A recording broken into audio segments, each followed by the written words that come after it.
तो दुग्गल साहब, ये जो अभी जेफरी एप्स्टीन की ये जो फाइल एक्सपोज हुई है, इस पे आपका क्या कहना है? देखिए, ये जो जेफरी एप्स्टीन है, इसको तंत्र मंत्र विद्या आती थी। ये बहुत कम लोगों को पता है, मैं आपके पॉडकास्ट पर आज बता रहा हूँ। इसको इतनी सिद्धियां हासिल थी कि ये किसी भी कंगाल को अरबपति और अरबपति को कंगाल बनाने की ताकत रखता था। इसीलिए इसको इतना बचाया जा रहा था। अच्छा। और ये बात अभी भी आपसे बात छुपाई जा रही है कि ये जो तंत्र मंत्र करता था, उसमें बच्चों की बलि दी जाती थी। और तभी अमेरिका इसको इतना सीक्रेट रख रहा है, क्योंकि वो नहीं चाहता कि ये राज किसी और देश के हाथ लग जाए, वरना वो उनसे ताकतवर बन जाएंगे। ये बड़ी बात कह रहे हैं आप।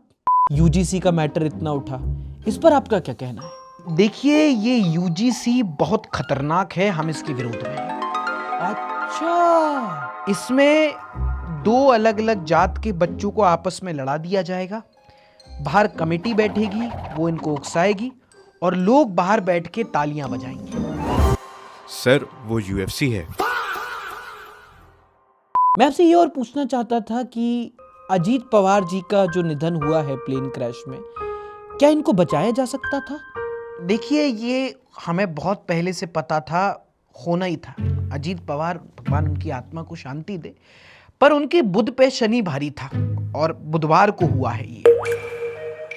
उसकी वजह ये रही कि उनके प्लेन में पवार तो था पर पावर नहीं थी, क्योंकि पायलट एक महिला थी। अब इसमें आप सोचें कि जो घर नहीं चला पा रही, वो प्लेन कैसे चला सकती है? और चूंकि वो भाजपा के खिलाफ हो गए थे, तो वो एक रिस्क है। एक सज्जन है, मैं नाम नहीं लूंगा, आप गूगल कर लीजिएगा। बताइए बताइए। ये इतिहास रहा है कि उनके खिलाफ जो जो हवा में उड़ा है, उसको उड़ा दिया गया है।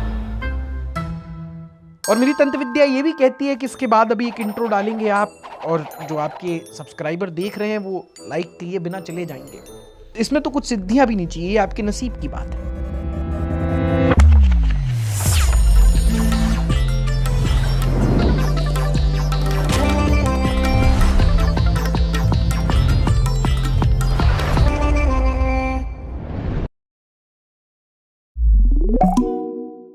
नमस्कार, आदाब, दिस इज सार्थक and welcome back on the Sunday show. वो शो जहां हम करेंगे न्यूज की बात एंटरटेनमेंट के साथ। देखो, इंडिया की न्यूज बहुत फनी होती है, तो आगे चल के एपिसोड में आप कई बार खी करके हंसने वाले हो, और मैं इंश्योर करना चाहता हूं कि आपकी हंसी आपकी तरह थोड़ी प्यारी हो।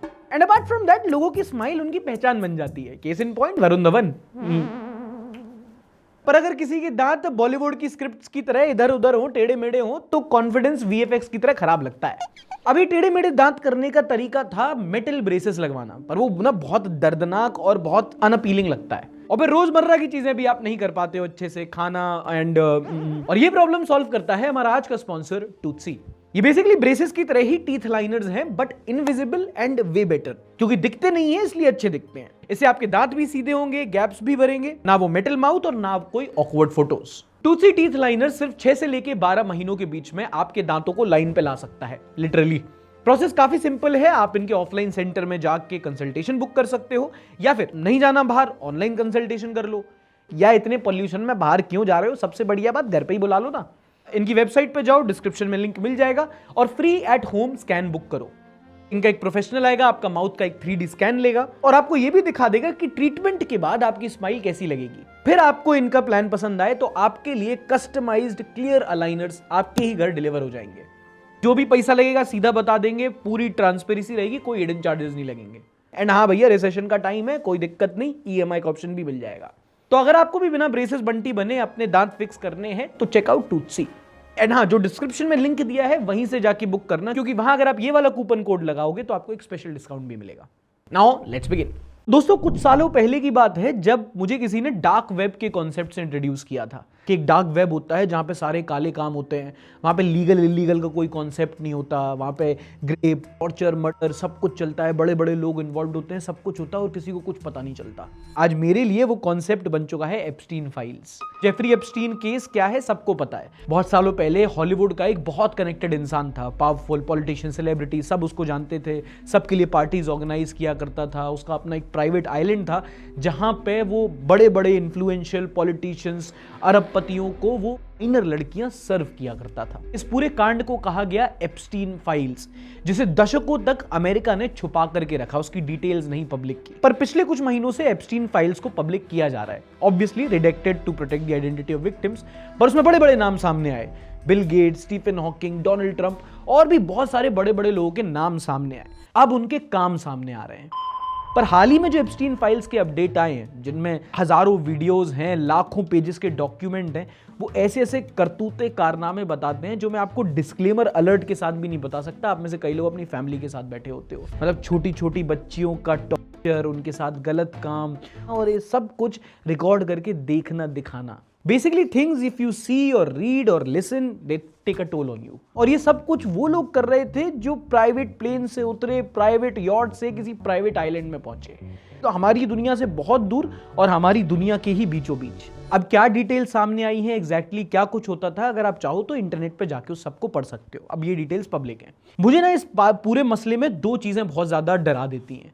पहला तो ये कि आज से कई सालों पहले की बात है और ये कई सालों तक चलती रही, तो मेरा दिमाग कुछ ऐसा चलता है कि ये तब ऐसा होता था तो अब कैसा होता होगा, और तब के पावरफुल अब सामने आए तो अब के पावरफुल क्या कर रहे होंगे।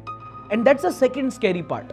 और जिनके नाम सामने आए वो और स्कैरी पार्ट है। कोई एक ऐसा व्यक्ति जिसको फिलेंथ्रोपिस्ट बता के हमें स्कूल की किताबों में पढ़ाया गया, उसके बारे में हमसे एग्जाम्स में अच्छी अच्छी बातें लिखवाई गई, वो दुनिया का सबसे अमीर आदमी, दुनिया का सबसे पावरफुल आदमी, दुनिया का सबसे बड़ी मोनार्की का व्यक्ति। इनफैक्ट टोटल 18,000 मेल्स पब्लिक किए गए हैं, जिसमें से 2 में प्रधानमंत्री मोदी का भी नाम था, जिसके बाद सरकार ने ऑफिशियली स्टेटमेंट देके क्लैरिफाई किया कि नहीं, दरअसल ये तो 17 में मोदी जी इजराइल गए थे और बोला था कि एक मीटिंग फिक्स वगैरह करा देंगे, पर वो मीटिंग भी कभी हुई नहीं। इसके अलावा कुछ भी नहीं है भैया, उसके अलावा कुछ भी कहा लिखा जाए वो ट्रैशी है बिल्कुल। आई लाइक कैसे ऑफिशियल डॉक्यूमेंट में ट्रैशी वर्ड यूज हुआ है, which means Gen Zs are now in the system. मतलब ये कोई निठारी का बंगला नहीं था। These were the most rich, most powerful, the most successful, the most influential people. वो हमारे बड़े लोग कहते हैं ना कि बड़ी बड़ी कोठियों में बड़े बड़े राज छुपे होते हैं। Epstein files. आपने सुन ही लिया होगा, इस हफ्ते महाराष्ट्र के deputy chief minister Ajit Pawar का एक प्लेन क्रैश में निधन हो गया। वो अपनी कॉन्स्टिट्यूएंसी बारामती से फ्लाई कर रहे थे और कुछ टेक्निकल इश्यूज की वजह से उनका प्लेन रनवे पर क्रैश कर गया। अब महाराष्ट्र की पॉलिटिक्स में Ajit Pawar was very influential legacy politician, similar to Omar Abdullah in Kashmir, Raje in Rajasthan, या ज्योतिरादित्य सिंधिया इन ग्वालियर, और in a sense Pappu Yadav in Bihar. मतलब कुछ ऐसे नेता होते हैं ना जो सरकार के फेस तो नहीं होते, पर उनके बिना सरकार भी नहीं होती। और महाराष्ट्र में अजीत पवार पे तो ये बात बहुत लागू होती थी, क्योंकि ये हर किसी सरकार में रहते थे, चाहे वो बीजेपी की महायुति हो, चाहे वो शिवसेना का कोई गुट हो, कोई भी सरकार बनाए कांग्रेस एनसीपी के साथ, अजीत पवार कैबिनेट में होते थे। कहा जाता था कि कोई सीएम कोई भी बने, अजीत पवार तो डिप्यूटी सीएम होंगे ही होंगे। अब यहां पे भी थोड़ी कंट्रोवर्सी हुई, क्योंकि रिसेंटली अजीत पवार ने the BJP style of politics पे बहुत सवाल उठाए थे कि आजकल विचारधारा को कोई पूछता नहीं है, नेता इस पार्टी से उस पार्टी जाते रहते हैं, कोई नेता को किसी पार्टी से पोच कर लिया जाता है। और जब इस हृदय परिवर्तन के पीछे खबर आई तो बहुत सारी कॉन्स्पिरेसी थ्योरीज भी सामने आई। I am calling conspiracy theories क्योंकि कुछ भी कंफर्म नहीं है। और दूसरी कंट्रोवर्सी हुई प्लेन की second in command pilot Shambhavi Pathak को लेकर। नाउ एज यू नो, एक वुमेन है जिनका पायलट होने से बड़ा तमगा ये था कि वो एक महिला पायलट थी, तो उनको उसके लिए लेके टारगेट किया गया। जबकि जो male pilot in command mister Sumit Kapoor थे, उनकी हिस्ट्री में वो 2010 और 17 में 2 बार अल्कोहल टेस्ट फेल कर चुके थे। ऑल्सो कीप इन माइंड कि आखिरी मोमेंट पे पायलट चेंज किया गया था। अगर सवाल पूछने थे तो ये पूछे जा सकते थे, पर नहीं, महिला है तो आसानी से टारगेट हो सकती है। एंड देखो, ठीक है, नेता पाक साफ नहीं होता वाला सच, या लड़की गाड़ी नहीं चला पाती वाला स्टीरियोटाइप। पर्सनल ओपिनियन, मुझे लगता है कि आप किसी का भी और किसी भी चीज का मजाक बना सकते हो, even the dead, but at least not on the day they die, क्योंकि उस दिन आप मृतक नहीं तो उसके परिवार वालों के लिए चुप रहते हो। ट्वीट करके इंप्रेशन ले लिए तुमने, बट वहां किसी की चिता ठंडी नहीं हुई, तुम अपना एजेंडा लेके खीखी करने आ गए। If you don't respect the person, okay, but if you can't respect the dead on the day they die, तो तुम्हारी बात पे हंसी नहीं आ रही, तुम पे गुस्सा नहीं आ रहा, बस तुम्हारी मानसिकता पे दया आ रही है। फिलहाल अपडेट ये है कि अजीत पवार की वाइफ सुनेत्रा पवार को डिप्यूटी चीफ मिनिस्टर बनाया जाएगा।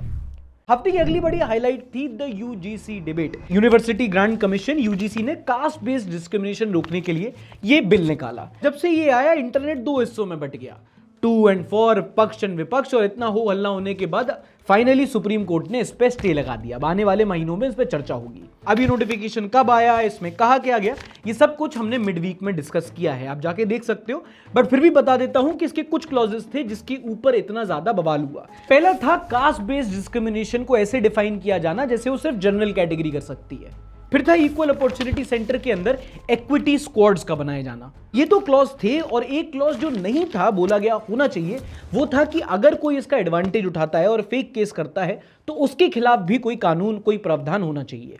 अब अगर आप एक मार्जिनलाइज कम्युनिटी से हो या आपको लगता है कि बिल बिल्कुल सही था, इसको नहीं रोका जाना चाहिए था, तो एक बार मेरी बात सुन लो। अगर बाद में सेंस ना बनाऊं तो आप मेरी बात को सीरियसली मत लेना। We can agree to disagree. Bill में प्रॉब्लम इंटेंट का नहीं बल्कि इंप्लीमेंटेशन का था। कोई ये नहीं कह रहा था कि गलत नहीं हो रहा या जो गलत हो रहा है उसको सही नहीं किया जाना चाहिए, पर गलत को सही करने का तरीका भी तो गलत नहीं हो सकता ना।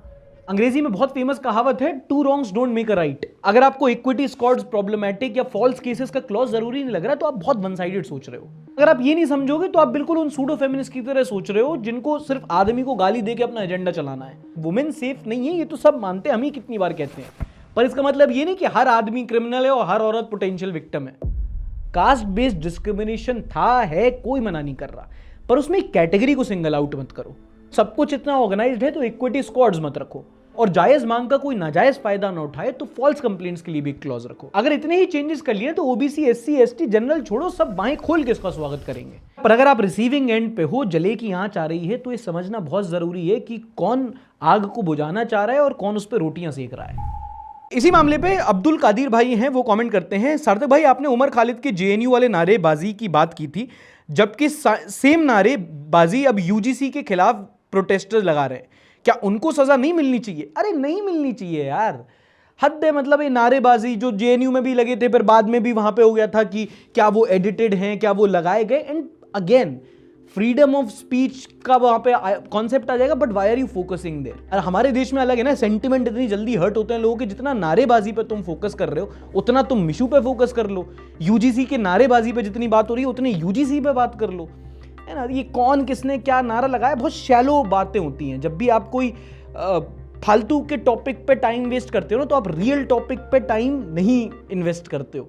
Gate my point. अगली बड़ी कंट्रोवर्सी हुई मोमो को लेकर। नहीं, दिल्ली में बैन नहीं किए। डिस्क्लेमर अलर्ट, खबर थोड़ी विचलित कर देने वाली है, और ये दिल्ली से नहीं बल्कि बंगाल के आनंदपुर से आती है, जहां रात को वाओ मोमो के वेयरहाउस में आग लगने से कई सारे लेबर जिंदा जल गए। अभी तक नंबर कंफर्म नहीं हुआ है, पर कम से कम 15 लोग तो थे। आग इतनी भयंकर थी, बॉडी इतनी बुरी तरीके से जली कि आइडेंटिफिकेशन के लिए अब डीएनए सैंपल लग रहे हैं। मामले के बाद वाओ मोमो के इस वेयरहाउस के मैनेजर और डिप्यूटी मैनेजर को अरेस्ट कर लिया गया है। और अरेस्ट क्यों किया गया? क्योंकि आरोप है ये लोग अपने वेयरहाउस को बाहर से सांकर लगा के जाते थे रात को, ताकि लेबर चोरी करके ना भाग जाए। और क्योंकि बाहर से लॉक था वो एरिया और अंदर लोग फंसे हुए थे जहां आग लगी, तो बेचारे जिंदा चले गए। एंड आई नो ये न्यूज बहुत डिस्टर्बिंग है, ना सिर्फ बात की घटना पर उसके पहले के हालात भी, कि लोगों को बंद करके रखा जा रहा था। वहां पे बंधुआ मजदूर थे क्या कि जो बंद करके उनको रखा जा रहा था? बाद में जब खबर आई तो तुरंत से नोटिफिकेशन आ गया, पीआर चालू हो गया कि उनको हम कॉम्पेंसेशन दे देंगे, हम बहुत दुखी हैं। एक इंस्टाग्राम पे क्रिएटर है अमित किलोर, उनकी वीडियो देखो। एक बार न्यूज सर्च कीजिएगा वाओ मोमो फायर की, कहीं पे 10 मौत लिखी हुई है, कहीं पे 20 लिखी हुई है, कहीं पे 30 लिखी हुई है। अभी तक एग्जैक्टली पता नहीं है। इनके वेयर हाउस में लेबर जल के मर गया, और ये क्या करवा रहे हैं यार? ये पीआर करवा रहे हैं कि wow, appreciation for wow momo. ये बाबा की दुकान है। ये बाबा नाम हटाओ आप, या तो बाबा बन जाओ। आपका नाम क्या भैया? अपना नाम। मेरा नाम मोहम्मद दीपक है भाई। जाने चल यार यहाँ से। खबर है उत्तराखंड के कोटद्वार से। यहाँ पर एक दुकान थी, दुकान का नाम था बाबा सूट्स एंड टेलर समथिंग। अभी बड़ी नॉर्मल सा नाम है, हर शहर के हर गली में ऐसी 2-3 दुकानें होती हैं। अब अगेन एक गरीब आम दुकानदार आदमी, तो कुछ लोग झुंड लेके वहां पे आ गए, क्योंकि उनकी आदत होती है ना गरीब आदमी को परेशान करने की, कि क्या नाम है तुम्हारे, चलो दुकान का नाम बदलो, बंद करो, ये वो। वहां ये व्यक्ति आता है, वो व्यक्ति आता है कि क्यों परेशान कर रहे हो तुम उनको, क्या मतलब है, तुम्हारा क्या लेना देना, नाम रखा हुआ है, कुछ गलत कर रहे हैं, इलीगल कर रहे हैं। तो इसका नाम पूछते हैं कि तुम्हारा नाम क्या? कह रहा है मेरा नाम है मोहम्मद दीपक। जाओ अब तुम बताओ यहाँ पर तुम सांप्रदायिकता क्यों फैला रहे हो? इसने वहां पे स्टैंड लिया और इसके सपोर्ट में बाकी लोग आए, और फिर सब लोगों ने मिलकर ये जो लोग परेशान कर रहे थे उनको भगाया। ऐसे ही कुछ हुआ था पिछले हफ्ते, जहां मंदिर में वो लड़की सांप्रदायिकता फैला रही थी। वहां पर एक आदमी आता है, वो बोलता है कि आप यहाँ पे क्यों ये सब कर रहे हो? आप हिंदू में सांप्रदायिक दंगा मत फैलाइए। किसका है? कौन है मुस्लिम? क्या कर रहे हो आप? जब लोगों को परेशान किया जाता है और आसपास में लोग भी होते हैं वो अपना कि कहाँ किसको देखना, अपने काम से काम रखो, तब ऐसे लोगों की बहुत जरूरत हो जाती है, क्योंकि यही होते हैं रियल लाइफ हीरोज जो अपनी परवाह ना किए, क्योंकि इसे भी पता है आगे जाके इसके पीछे भी लोग आ सकते हैं, पर अपनी परवाह ना किए हुए अपने आसपास के लोगों के लिए खड़े होना, उनके सपोर्ट में आना, और एक आवाज उठाता है तो बाकी सब ज्वाइन करते हैं। और यही इकलौता तरीका है इस चीज से लड़ने का। भीड़ झुंड बना के लोगों को परेशान करने लगे, तो जब आपके आसपास में ऐसा कुछ हो रहा हो तो कोशिश करो कि आप स्टैंड लो। उत्तराखंड में मैटर बहुत उठा, बजरंग दल के कार्यकर्ता आए, उसकी जिम का घर का घेराव कर लिया, और जब मारने पीटने की नौबत आई तो पुलिस ने अरेस्ट कर लिया दीपक के भाई विजय रावत को। तुम्हें क्या लगा कौन अरेस्ट होगा? न्यूज नहीं देखते क्या आजकल तुम लोग? पुलिस ने भी सोचा होगा 100 लोग 2 लोग, इनको तो अरेस्ट कर नहीं सकते, इनको अरेस्ट किया तो जगह की कमी पड़ जाएगी, फिर बाद में फोन भी आ जाएगा। लाड़ले तू इधर आ लाड़ले। And now moving on to the news of the week. आपने कुछ लोगों को बोलते सुना होगा कि क्या दोबारा लॉकडाउन लग जाएगा, क्योंकि वेस्ट बंगाल में 2 निपा वायरस के केसेस मिले थे। इन 2 कंफर्म्ड निपा वायरस के केसेस के बाद हड़कंप मच गया। एनसीडीसी ने तुरंत ट्रेसिंग करके 200 लोगों को आइसोलेट कर दिया, सबके टेस्ट कराए, थैंकफुली वो नेगेटिव आए, एंड रियलाइज हुआ कि कभी कभी लाइफ में नेगेटिविटी भी अच्छी होती है। अब ये निपा वायरस ना बड़ी खतरनाक चीज है, एक जूनोटिक वायरस है, मतलब ये जानवरों से आदमियों में ट्रांसफर होता है, और इसके सिम्टम्स बहुत ज्यादा कोविड जैसे ही होते हैं, मतलब भाई फीवर होगा, बॉडी पेन आएगा, एक्सेट्रा एक्सेट्रा, और बहुत जल्दी ट्रांसफर होता है एक से दूसरे में। लेकिन खतरनाक इतना है कि इससे रेस्पिरेटरी और न्यूरोलॉजिकल कॉम्प्लिकेशंस हो जाती हैं। उसका जो फैटेलिटी रेट है, जो बताता है कि भाई कौन सा वायरस कितना खतरनाक है, वो 75% है। 4 में से 3 लोग बचते नहीं हैं। और हमारे कुछ पड़ोसी हैं, मलेशिया, सिंगापुर, फिलीपींस, बांग्लादेश, इनमें मल्टीपल आउटब्रेक्स ऑलरेडी हो चुके हैं, तो इसलिए इंडिया में और लोग डरे हुए हैं। कुछ सालों पहले केरला में भी हुआ था, 21 लोगों की जान चली गई थी। कोविड की तो फिर भी बन गई, निपा वायरस की अभी तक कोई भी वैक्सीन नहीं है जिससे इसका क्योर किया जा सके, तो इसलिए लोग डरे हुए हैं, पर अभी कोई डरने की बात नहीं है, क्योंकि इंडिया में बहुत हद तक ये कंट्रोल्ड है। बिल्कुल रिस्क नहीं लेने का। बाहर निकलो, पार्टी शार्टी करो, डरने की कोई जरूरत नहीं है, अगर तुम एक समुदाय विशेष से नहीं हो तो। ये क्या बात करते हैं यार? अच्छा, जब आप ये वीडियो देख रहे हैं तब हमारे देश का बजट आ चुका होगा, और उसमें सरकार ने क्या कहा, उसके मायने क्या है, वो हम मिडवीक एपिसोड में डिस्कस कर लेंगे। बट बजट से जस्ट पहले सरकार पार्लियामेंट में पेश करती है एक इकोनॉमिक सर्वे, उसके बारे में बात करते हैं। और ये इकोनॉमिक सर्वे बजट के पहले एक तरह से आकलन देता है, मतलब देश की जो आर्थिक स्थिति रही है अभी तक की, उसमें कैसा चला, क्या इंप्रूव हो सकता है, चैलेंजेस क्या आ सकते हैं आगे चल के हमारा जीडीपी किस तरह से बढ़ सकता है, बहुत सारी चीजें एक तरह से बताई जाती है, एक तरह से रिपोर्ट कार्ड है ये। इस वाली इकोनॉमिक सर्वे की हाईलाइट बताता हूं। पहला तो है हमारे इंफ्रा बजट को लेकर, जो पिछले 5 सालों में 3 गुना बढ़कर लगभग 10 लाख करोड़ के ऊपर पहुंच गया है। बीजेपी गवर्नमेंट इंफ्रा प्रोजेक्ट्स पे बहुत खर्च करती है। बोला गया है कि 7% का जीडीपी ग्रोथ रेट हो सकता है, और क्योंकि ये सरकार इन्फ्लेशन कंट्रोल में रख पाई है, इसलिए प्राइवेट कंजम्पशन बढ़ा है। 2 और नंबर जिन पे आपको गौर करना है कि जीएसटी कलेक्शन जो है, जो सरकार की रेवेन्यू का एक मेजर सोर्स है, वो 17 लाख करोड़ के पार पहुंच गया है, जो पहले किसी भी टाइम से कहीं ज्यादा है। अगर प्राइवेट मार्केट की बात करें तो पिछले साल 100 से ज्यादा कंपनीज अपनी इनिशियल पब्लिक ऑफरिंग आईपीओस लेके आई, जिसमें लगभग $22 बिलियन रेज किए गए। पर एक चिंता है फॉरेन पोर्टफोलियो इन्वेस्टमेंट, यानी कि जो विदेशियों का पैसा हमारे देश में लगा था वो वापस निकाल लिया गया है। लगभग 16,000 करोड़ का फॉरेन इन्वेस्टमेंट हमारे यहां से वापस चला गया है, मतलब पैसा देश से बाहर जा रहा है और देश हाथ से। देश संकट में है। अच्छा, बहुत सारे तमाम डेटा दिए जाते हैं। एक इंटरेस्टिंग बताता हूं जो इस बार इंक्लूड किया गया, वो था power gap index. Now what is it? Power gap index Australia की लोई इंस्टीट्यूट निकालती है, और ये बताती है कि कोई देश अपने रीजन में कितना डोमिनेंस रखता है और अपने पोटेंशियल के अकॉर्डिंग कितना रख सकता है, या पोटेंशियल के अकॉर्डिंग कम डोमिनेंस है उसका, है ना, एक तरह से दबदबा कितना है। अगर पोटेंशियल से ज्यादा पैड है तो पॉजिटिव में आएगा, और जितना पोटेंशियल है उसके हिसाब से इतनी इज्जत नहीं मिल रही तो नेगेटिव में आएगा। कुछ फैक्टर्स हैं जिन पे कैलकुलेट करते हैं, जैसे किसी देश की इकोनॉमी कितनी स्ट्रांग है, उनकी मिलिट्री कितनी स्ट्रांग है, दूसरे देशों से रिलेशंस कैसे हैं उनके, ट्रेड कैसा है, उनकी सॉफ्ट पावर कैसी है। Now elephant in the room, India का पावर गैप इंडेक्स में स्कोर है -4। अगर एशियन रीजन में बात करें तो नॉर्थ कोरिया को तुम्हें पता ही है, रशिया आजकल अपने मसले में लगा हुआ है, उन दोनों कंट्री को हटा दें तो एशिया में सबसे कम। अभी इस टाइम पे बहुत लोगों का whole life is a live movement हो गया होगा कि क्या कह रहे हो, विश्व में हमारी पकड़ कम हुई है। दूसरी तरफ countries like Japan, Singapore, Australia, south Korea, because may be of their soft power, इनका स्कोर काफी अच्छा है। बट इनको नहीं देखना, अपन को देखना है पाकिस्तान, बांग्लादेश। अगर आपको पूरी रिपोर्ट पढ़नी है तो 700 पेज की रिपोर्ट है, डिस्क्रिप्शन में लिंक दे रखा है। अब यहां पे कुछ लोग ये भी बोल सकते हैं कि ये तो विदेशी साजिश हो सकती है, ये तो कॉन्स्पिरेसी फंडेड जॉर्ज सोरोस। नहीं भैया, ये रिपोर्ट सरकार खुद बता रही है आपको कि हमारा पोटेंशियल जितना है उस पर हम ज्यादा कर सकते हैं। वो तो ठीक है, सही कह रहे हो आप, पर आपके न्यूज चैनल को क्यों नहीं पता फिर ये बात?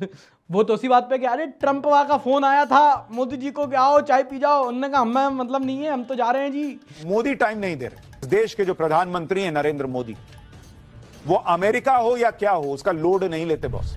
आगे बढ़ने से पहले श्रेष्ठ शर्मा एक हमारे सब्सक्राइबर हैं, उन्होंने कमेंट किया था, सार्थक भाई how do you stay positive after hearing so many negative news about climate change and all other bad things going on in the country, how do you handle it?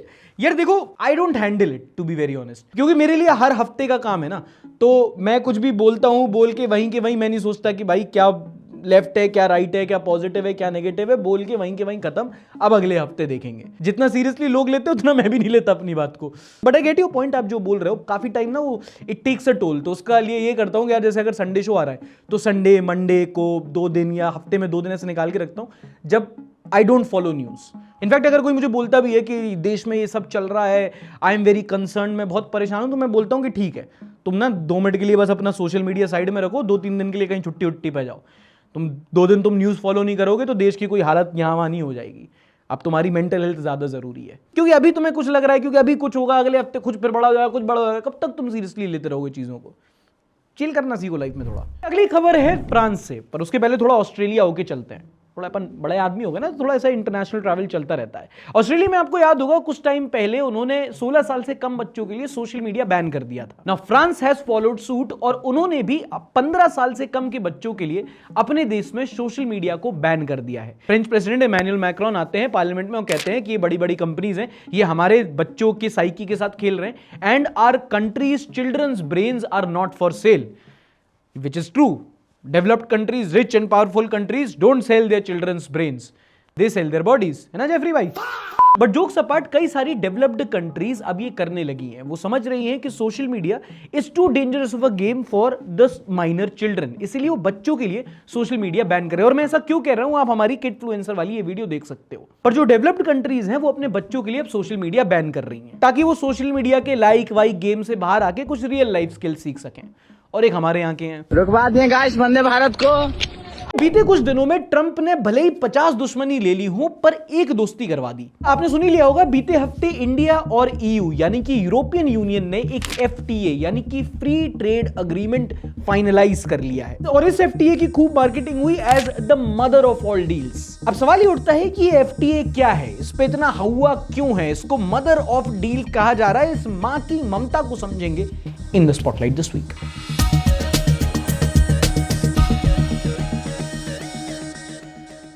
देखो, इससे पहले हम EU के साथ FTA बात कर लें। पहले ईयू और एफटीए समझ लो। एफटीए मतलब होता है फ्री ट्रेड एग्रीमेंट, एक तरह से ट्रेड डील, एक व्यापारिक समझौता। अगर किसी के साथ ट्रेड डील साइन होता है, इसका मतलब ये नहीं कि ये दोनों अब आपस में बिजनेस करने लगेंगे या सिर्फ आपस में बिजनेस करेंगे। बिजनेस वो पहले से कर रहे हैं, बस दोनों साइड एक दूसरे को डिस्काउंट देते हैं। Business as usual, but since हमारे बीच में एक ट्रेड डील है तो थोड़ा एक्स्ट्रा इंटरनेशनल लेवल का कूपन कोड है। एंड यूरोपियन यूनियन मतलब a union of European countries. एक के यहाँ पैसा कमाओ, दूसरे के यहाँ खर्च कर लो, एक का वीजा लो, दूसरे के यहाँ घुस जाओ। रीजनल सेंटिमेंट नेशनल सेंटिमेंट को टक्कर देता है। अब ये इंडिया और ईयू के एफटीए को मदर ऑफ ऑल डील्स क्यों कहा गया है? क्योंकि इसका स्केल बहुत ज्यादा है। इंडिया और ईयू की इकोनॉमीज मिलके ग्लोबल जीडीपी का 1/4 और ग्लोबल ट्रेड का 1/3 हिस्सेदार है।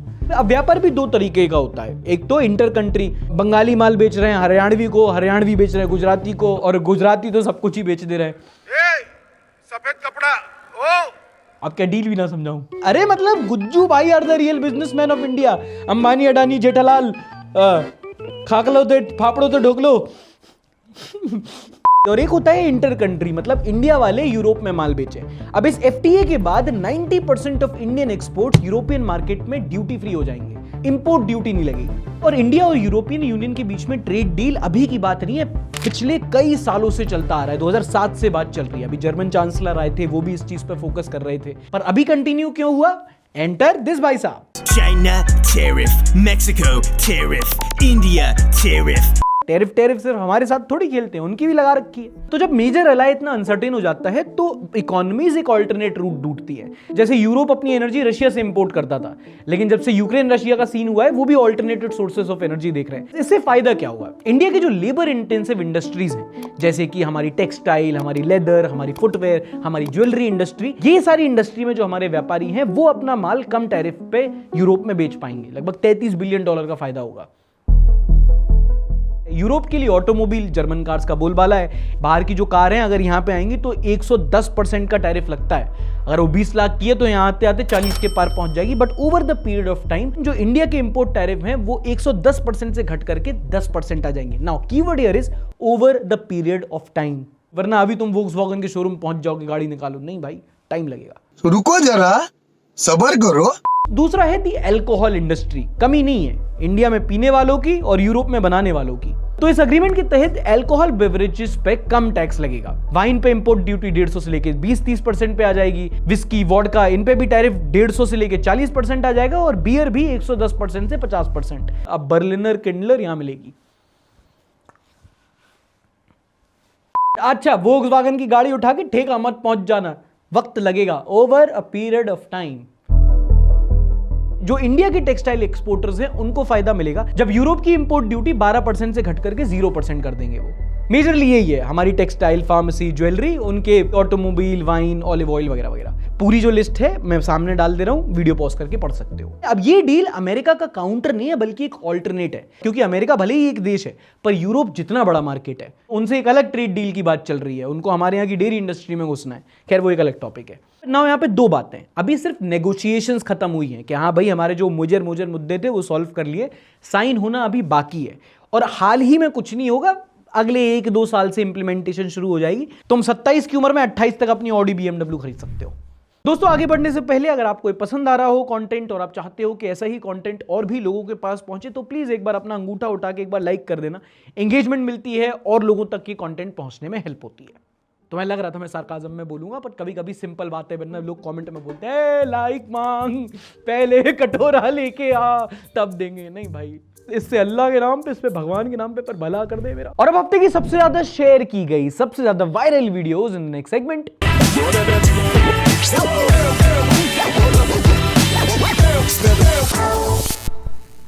न्यूज में हमने अभी निपा वायरस की बात की, पर वो जब फैलेगा तब देखेंगे। पर एक वायरस है जो देश भर में ऑलरेडी बहुत फैल चुका है और वो है इन्फ्लुएंजा वायरस। ज्यादा पुरानी नहीं, एक वीडियो है प्रोबब्ली कहीं बिहार के किसी रेलवे ट्रैक से, जहां पर कुछ लौंडे वायरल वीडियो के चक्कर में पटरी पर वुडलॉग रख के ट्रेन रोक देते हैं, वो भी वंदे भारत। रुकवा दें गाइस वंदे भारत को। गाइज हम वीडियो रोक दिए हैं गाइज। देखिए वंदे भारत आक्रमण, ये गधों की फौज कौन सी जंग लड़ने जा रही? असली वंदे भारत है गाइस, असली वंदे भारत है। अच्छा असली है, नकली कहां से आती है? देखो स्टीरियोटाइप करना किसी को अच्छा नहीं लगता, पर जब ऐसा यूथ हो तो तुम बताओ बिहार की बदनामी कैसे ना हो। कोई कमेंट करता है फिर बोलते हो महाराष्ट्र में आते हैं तो मारते क्यों हो? Only the guys word they can pronounce. Guys नहीं, गाइज बोल के देखो, गाइज। कीड़ा सिर्फ दिमाग में थोड़ी होता है। समझ रहे हो? समझ रहे हो? This is what you get when you give internet before education. Marks नहीं चाहिए, लाइक्स चाहिए। एंड रुको, ये महाराष्ट्र वाले ज्यादा बेइज्जती कर रहे हैं, इनकी भी पोल खोलता हूं। तुमने बचपन में वो गेम खेला है, वो कंसोल पे रोड रैश, टुटुड़ करके उसमें लाल गाड़ी अपनी चलती थी, आगे जाके कहीं भी गाड़ी आ जाती थी, कहीं भी खड्डा जाता था, कहीं भी रोड खत्म हो जाती थी, कहीं भी रोड आ जाती थी, सिंगल रोड से डबल रोड, डबल रोड से सिंगल रोड। अरे कहना क्या चाहते हो? Now that game inspired infrastructure. क्या? मुंबई की मीरा भवंडर रोड का ये फ्लाईओवर देखो, 100 करोड़ लगा के बना है ये। जितने अचानक से पतला हुआ है, इसका नाम ओजेम्पिक फ्लाईओवर होना चाहिए। दारू पी के रोड पे गाड़ी चलाना सुना था, दारू पी के रोड बनाना भी देख लिया। ये पॉपुलेशन कम करने का कौन सा तरीका है? अब ये चाहे जितना भी चौंकाने वाला हो, पर बता दूं भाई ये फ्लाईओवर बिल्कुल एग्जिस्ट करता है, क्योंकि आजकल इंटरनेट पे समझ में नहीं आता क्या चीज सही है, क्या गलत है, क्या असली है, क्या नकली है। फॉर एग्जाम्पल ये वीडियो बहुत वायरल हुई। ये मेरा फ्रेंड है जो आज हमको मिला है, ये हमको पढ़ने का बहुत रील मोटिवेशन भेजता था। 30 साल का हो गया है और आज ये डोमिनोज वाला बन चुका है। ठीक है, और स्कूल का याद आता है? बहुत याद आता है। अच्छा सही है, ठीक है, सबको ये वीडियो भेजेंगे तुम्हारा। और ये वीडियो खूब वायरल हुई। पहले तो लोगों ने लड़की को करे आया कि she failed as a girl, she failed as a friend. है बताइए, ऐसी कोई बात होती है कि कोई काम छोटा बड़ा नहीं होता, लोग अपने अपने जिंदगी में पता नहीं किस चीज से गुजर रहे होते। फुल फिलोसफी बाजी and I don't blame them, क्योंकि दो वजह थी। एक तो वीडियो का बैकग्राउंड म्यूजिक फुल ऐसा सिंपैथी पॉन झूठे की बरे, और दूसरा लड़के की एक्टिंग। गजब टू बी बात। वो लड़का नहीं होता जो 9th की ट्यूशन में लड़की को प्रपोज करने जाता, भाई जोन होके आ जाता है। प्रपोज करने से पहले रिजेक्ट हो जाता है। और जब पूरा इंटरनेट पे रोना धोना हो गया, तब पता चला कि ये वीडियो स्क्रिप्टेड थी, स्टेज्ड थी। दरअसल लड़का लड़की दोस्त थे, आपस में बकवास कर रहे थे। क्या बनाया तुमको? ये देखो डोमिनोज वाला। हम सब चारों दोस्त थे, हम लोग मजाक कर रहे थे यार। साथ में कहीं घूमने गए होंगे, ये गाड़ी पे बैठ गया, उसने इसकी स्टोरी बना दी, इनकी स्टोरी बन गई। भाई आजकल इंटरनेट पे किसी का भरोसा नहीं कर सकते, कोई भी कुछ भी बोल देता है। सुनिए, आपने भी ना पिछली बार अजीत पवार को शरद पवार का भाई बता दिया था। भतीजा है वो। अरे तो खून का रिश्ता तो है ना, भाई हो या भतीजा, माँ हो या मामा, बुआ या बबुआ। नौटंकी मत करिए करो प्लीज। खत्म। आगे बढ़ने से पहले एक और कमेंट, हुसैन लेस वाला बोलते हैं, I am not sure how this might sound but I have a serious question. How can the government expect to improve public civic sense when it doesn't begin with politicians themselves? Any real change must start at the top. Sadly that's the truth and I agree with you. Civic sense की problem any soon वो ठीक नहीं होने वाली। उसका एक तरीका ये है कि जो लोग थूकते घूम रहे हैं उन पे आप फाइन लगाओ, उनको पनिश करो, पर उसके लिए कानून बनाने पड़ेंगे, और जिन्हें कानून बनाना है वो खुद अपने पार्लियामेंट में थूक देते हैं, तो नहीं होगा। And the sad part is कि हमारे देश में ना कोई भी इशू पे एक्शन कितना होगा, कितनी जल्दी होगा, वो ये बात डिसाइड करती है कि क्या उस इशू पे वोट मिल सकते हैं, है ना। Vote decides the issue and sadly civic sense is not a voting issue.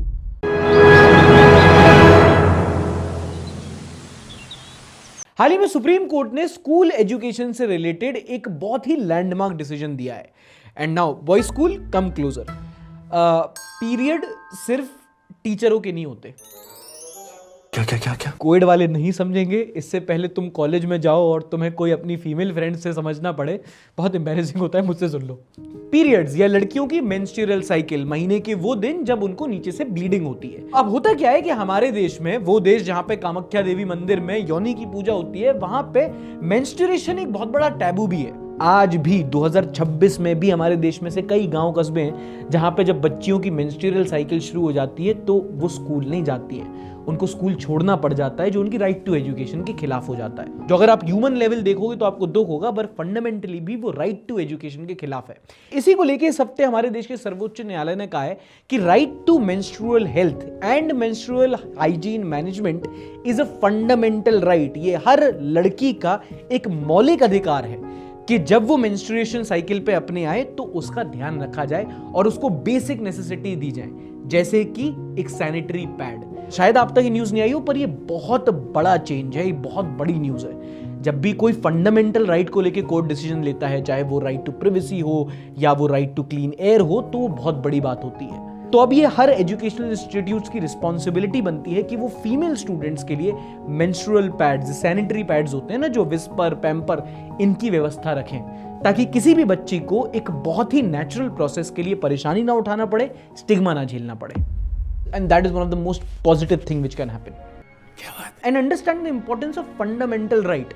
मतलब अगर कल कोई स्कूल पैड्स नहीं रखता है तो अगर सरकारी स्कूल हुआ तो उस राज्य सरकार को थामा जाएगा, और अगर कोई प्राइवेट स्कूल हुआ तो उसको डी-रिकॉग्नाइज तक किया जा सकता है। साथ ही में कोर्ट ने यह भी कहा कि स्कूल्स में मेल टीचर्स और स्टूडेंट्स को मेंस्ट्रुएशन के बारे में और ज्ञान दिया जाए। वो रिप्रोडक्शन, मेंस्ट्रुएशन, सेक्स, वो 8th क्लास की बायोलॉजी के चैप्टर स्किप नहीं करने होते। समझ में आ रहा है तुम लोग को?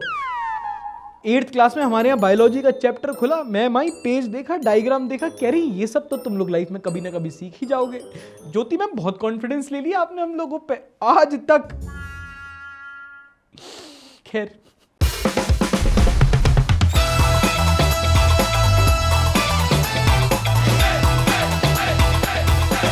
पहली खबर है यूपी से। आपको याद होगा पिछले हफ्ते एक कंट्रोवर्सी हुई थी जब स्वामी अभिमुक्तेश्वरानंद सरस्वती, अरे पूरा नाम बोल दिया मैंने, जब माघ मेले में संगम घाट पर स्नान करने जा रहे स्वामी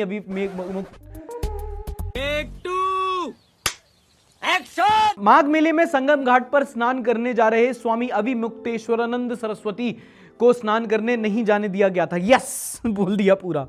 प्रयागराज में स्वामी जी को रोक लिया गया, पर अयोध्या में जब गए तो बोले रोक के दिखाओ, क्योंकि अब सवाल मैं उठाऊंगा कोरोना में हेल्थ पर, कुंभ में मैनेजमेंट पर, पहलगाम में डिफेंस पर। एंड अब अगली 1 मिनट की बातें बिल्कुल सेंस नहीं बनाएंगी, क्योंकि जब एक स्वामी ने सरकार से सवाल उठाया तो एक अधिकारी ने सरकार के पक्ष में रिजाइन कर दिया, क्योंकि इसके पहले स्वामी के पक्ष में किसी अधिकारी ने रिजाइन कर दिया था। हेलो, हाँ मैंने इस्तीफा दे दिया है। मुझे बर्दाश्त नहीं हुआ। जिसका नमक खाते हैं उसका सिला अदा करना चाहिए। मुझे बर्दाश्त नहीं हुआ। 2 रात से मैं सोया नहीं था और बहुत पीड़ा में था मैं। अरे भाई साहब, ओ भाई, कोई सेंस है इस बात की? देखो भाड़ में गई पॉलिटिक्स। मुझे लाइफ में इतनी इज्जत चाहिए कि मेरे काम का क्रिटिसिज्म भी टॉलरेट ना हो लोगों से, कि अगर मैं वीडियो में कुछ गलत बोल दूं और कोई कमेंट में मुझे कॉल आउट करे, दूसरे कमेंट में कोई रो दे। मैं बहुत पीड़ा में हूं। सार्थक मेरे लाल को दलाल बोल दिया, उसको बिकाऊ बोल दिया, कोई खरीद भी नहीं रहा, जबकि उसको लाइक मंगिया बोल दिया, मेरे पांडू को लिब्रांडू बोल दिया। क्या तुम कमेंट्स में मुझे ऐसा सपोर्ट करोगे? क्या मतलब गाली देने वाले तुम हो? अगली खबर है बिहार से, जहां एक ब्रिज चोरी। छत्तीसगढ़ से है? क्या बात कर रहे हो? नहीं, मैं नहीं मानता। Sorry my Bihari brother, someone copied your style. हाँ, छत्तीसगढ़ के कोरबा शहर में एक 70 फीट लंबा और 10 टन भारी लोहे का ब्रिज चोरी हो गया। मुझे लगता है भारत में आदमी से ज्यादा अनसेफ पुलिया है। मतलब सोच के देखो, टेंडर पास करते हुए नेता चोरी कर लेता है, कंस्ट्रक्शन करते हुए कॉन्ट्रैक्टर चोरी कर लेता है, और गलती से बन गया तो चोर चोरी कर लेता है। सबके सब चोर हैं साले। बेचारे लोगों की सोचो, सोचते होंगे सुबह उठ के आओ पुल तक टहल के आते हैं, जाके देखा तो पुल ही टहलने चला गया। अच्छा, एमपी के रतलाम से एक वीडियो वायरल हुई, जहां पर गांव की पंचायत ने अनाउंस किया कि ऐसे लोगों को हम बॉयकॉट करेंगे, बहिष्कार करेंगे जो शादी करेंगे अपने मन से। पंचायत द्वारा यह फैसला लिया गया है कि गांव पंचायत में जो भी बालक बालिका भागकर शादी करने उसके परिवार पर निम्न बिंदु पर प्रतिबंध लगाया जाएगा। उस परिवार का सामाजिक बहिष्कार किया जाएगा। उस परिवार को किसी भी सामाजिक कार्यक्रम में बुलाया नहीं जाएगा। अगर कोई बुलाएगा तो उस पर भी सामूहिक प्रतिबंध दिया जाएगा। इतनी घटिया सोच का समाज है तो तुम बहिष्कार क्या करो? मैं खुद जाना पसंद ना करूं? और एमपी वालों क्या कर रहे हो यार ये, कि कोई अपनी मर्जी से अगर शादी करेगा तो उसके परिवार का तुम बॉयकॉट करोगे? अरे सीखो हरियाणा वालों से, ऑनर करो। अच्छा, इसी बीच एक न्यूज सामने आई जहां पर एक दंपत्ति के बीच में झगड़ा हो जाता है। पति पी के आया था, वो पत्नी के साथ मारपीट करने लगता है, पत्नी पुलिस बुला लेती है। ठीक है, वेरी नॉर्मल। आपने भी आसपास ऐसा सुना होगा, पुलिस आई होगी, दोनों को समझाया होगा, मामला सुलटाया होगा। पर यहां पुलिस ने पता क्या किया? पति पी के आया था तो उसे समझाने की जगह मैन विल बी मैन, साथ में पैग लगाने लग गए। मैं फोन करूं, वीडियो बना रही हूँ दीदी, मैं वीडियो बना रही हूँ, लोग हाथ उठाना, 2 नंबर पुलिस है। Wow, great respect for these respected officers. They should get a national award for their service. Sarcasm टपक रहा है। आज दारू तेरा भाई पिलाएगा। When the law loses its balance, literally. रक्षक बना भक्षक। भक्षक का पता नहीं, बेवड़ा जरूर बन गया। अच्छा, आगे जाने से पहले एक रिकमेंडेशन देता हूं तुमको। नेटफ्लिक्स पर देखना ये वाली वीडियो।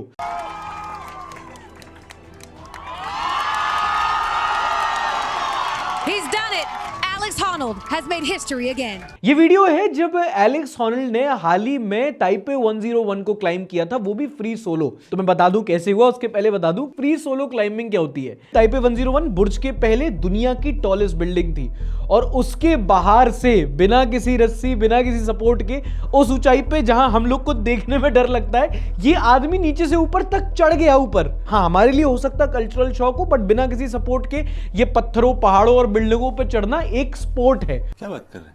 हाँ, ये रियल लाइफ स्पाइडरमैन बिना अपने जाले के सीधा बिल्डिंग पे चढ़ रहा था, और दुनिया भर से लाखों लोग उसे लाइव देख रहे थे। बहुत एक रेयर फीट है जो अचीव हुआ है, मजा आएगा तुम्हें देख के। चलो दोस्तों, अगला सेगमेंट टीम रिव्यूज। उसके अरे ये कैमरा आप स्टार्ट करो। मैं क्यों स्टार्ट करूं? तुम यहाँ पे क्यों? जल्दी बैठो यार। कोई आपसे प्यार क्यों करेगा? कपड़ा 36 में तो दुनिया खत्म है। Ajay Devgn crossing Mira Bhayandar flyover.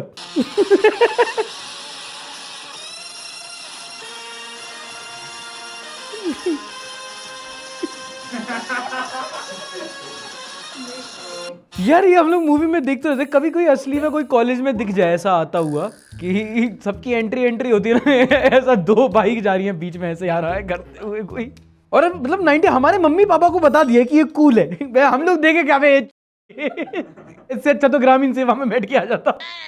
Whenever Modi ji goes on a foreign trip, वो अमेरिका में वहाँ क्या कर रहा है? मेरे हक के पैसे से अय्याशी कर रहा होगा। इंडियंस अमेरिका में मोदी जी जो हैं वो ट्रम्प के साथ संबंध बना रहे हैं। ये तुमने रील देखी? हाँ, वो सत्या लास्ट में ना आउटरो में यही लगा था हमेशा। अमेरिका का प्रधानमंत्री बार बार मोदी जी को बुलाता है, आओ मेरे साथ संबंध बनाओ। अरे कौन आ गया? किस चीज की चाबी? Stupid question actually.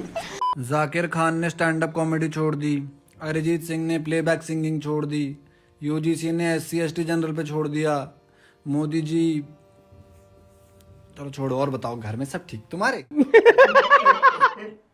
बेचारा एंड तक रियलाइज होगी क्या ही बोल दे। अगर तुम इसके आगे कुछ बोल देते ना तो तुम्हें लोग पाकिस्तान छोड़ा दे। I know 2026 is the year of retirement but I can't prove it. Come back year नहीं, गिव अप ईयर। मैंने भी लाइफ से एक्सपेक्ट करना छोड़ दिया है। मैंने पढ़ाई करनी छोड़ दी। ठीक है। पीपल हु पोस्ट भक्ति स्टेटस। भाई वो भगवान के पास मोबाइल फोन नहीं है तो वो तेरा भक्ति वाला स्टेटस नहीं देख सकते। ऐसे तो भगवान के पास बैंक अकाउंट भी नहीं है, चढ़ावा का मतलब खैर ये सब बातें जो है आजकल पूछी नहीं जाती, पूछनी भी नहीं चाहिए। I love Modi ji. Sir आप Makes the two of us. देखो, लौंडे की जितनी गहरी दोस्ती उतनी ही आप एक दूसरे की फिरकी ले सकते हो, और जितनी आप फिरकी लेते हो उतनी गहरी दोस्ती। इसलिए मोदी जी देश को मित्रों कहते हैं।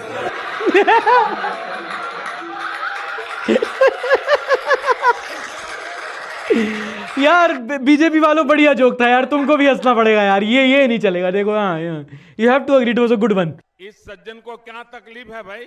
When the topic is 14 Feb को कौन कौन डेट पे जाएगा? तुम लोग का नाम नहीं। एक बार फिर से देखे ना भूषण भाई। अरे भाई तुम लोग का नाम लिस्ट में नहीं। क्या है 14 फेब को? मैंने सोचा था सैटरडे मैंने जाने सालों यही सोचा काम था कर रहा हूँ Saturday तुमसे, मैं साथ में यही मीम रिव्यू पे बैठेंगे, कुछ नहीं होगा। तुम्हें कैसे पता? कैसे खुद उठ के सैटरडे है? इसने पहले देख लिया होगा ना कि क्या छुट्टी मांग सकती हूँ? नहीं। After the UGSC regulation controversy, Modi ji Facebook और ट्विटर पे लाखों नेगेटिव कमेंट्स आ रहे हैं। सरपंच, ये तो वो है जो आपके सपोर्ट में है प्रभु। गालियां तो इसमें है। जो राम को लाए थे वो UGC लाए। बिल वापस लिया तो SC/ST वाले पे लेंगे और नहीं लिया तो जनरल वाले। भाई मोदी जी कुछ बोला नहीं इस चीज पे, ये तो बात तो है कि मोदी जी जब भी कुछ ऐसा खतरनाक कांड कर देते ना, चुप, ना ट्वीट ना कुछ, तुम लोग संभालो ऐसे करके। मन की बात मन में। भाई मोदी जी रील वील देखते हैं, पता है तुम्हें? हाँ, अभी तो कमेंट कर रहा था बोले उस नहीं पे। है कि कुछ लोग हैं ये जो रील बनाते हैं मेरे मजे लेते हैं, पता नहीं इसकी बात कर रहे थे। वेरी बैड यार, ये सब मत किया करो। भाई तेरा नाम एसके क्यों है? तू शाहरुख खान है? शेख हो भाई, शेख। ओए किसका? ओरियो का, मैंगो का? अबे अबे अबे अबे क्या भाई, जब तुमसे कोई बोल रहा है कि वो शेक है तो क्या मतलब कि ये ओरियो का है, मैंगो का? Obviously blueberry. इस रील पे मुझे एक चीज याद आती है। दंगे कराएंगे क्या आप? नहीं, स्ट्रॉबेरी का मोहब्बत का शरबत। चांद पे 4-5 सालों में, हम 4-5 सालों में हम सारे पाकिस्तानी चांद पे पहुंच जाएंगे। ये कैसी बात की आप? ये ऐसी बात है, चांद पे आपको ये फूड, गिजा, मिठाई, ऑक्सीजन, हवा, पानी, बिजली, ये चीजें वहाँ पे नहीं मिलेंगी। नहीं मिलती थी। तो और 4-5 सालों में आपको ये पाकिस्तान में भी नहीं मिलेंगी। हो दारू बदनाम करती। यार पड़ोसी यार, ह्यूमर यार, your humour, I mean we match there. Still Pakistan जिंदाबाद। ये कमेंट पढ़ रहा हूँ, बता दे रहा हूँ। इतनी अच्छी उम्र के बाद भी 1 स्टार मिला। वो अभी तक का मुझे लगता है वो बहुत सबसे गोटेड मीम है वो। हाँ। कि आप ये हमारा फ्लैग देख रहे हैं, फ्लैग, ये मुझे लगता है पाकिस्तान को उसने रेटिंग दी थी। तो ये था इस हफ्ते का एपिसोड। पसंद आया हो तो लाइक कर सकते हो, नहीं पसंद आया तो एज यूजुअल आप डिसलाइक कर सकते हो। कुछ मिस हो गया हो तो कमेंट सेक्शन में बताना, हम उसको मिड वीक अपने एपिसोड में कवर करने की जरूर कोशिश करेंगे। तो इसी के साथ मिलेंगे आपसे अगले हफ्ते। मीम रिव्यू का पूरा एपिसोड और चैनल की वीडियोस देखनी है तो मेंबरशिप ज्वाइन कर लो, आपको एक्सक्लूसिवली हमारे चैनल पे मिला दिख जाएगा। And also these are the names of the monthly level members and thank you so much guys for joining in. I'll see you all next week with more news and entertainment. Till then, take care, tata, bye bye, shabba khair, and don't forget to like, subscribe, share. इनकी website पे जाओ, description में link मिल जाएगा और free at home scan book करो।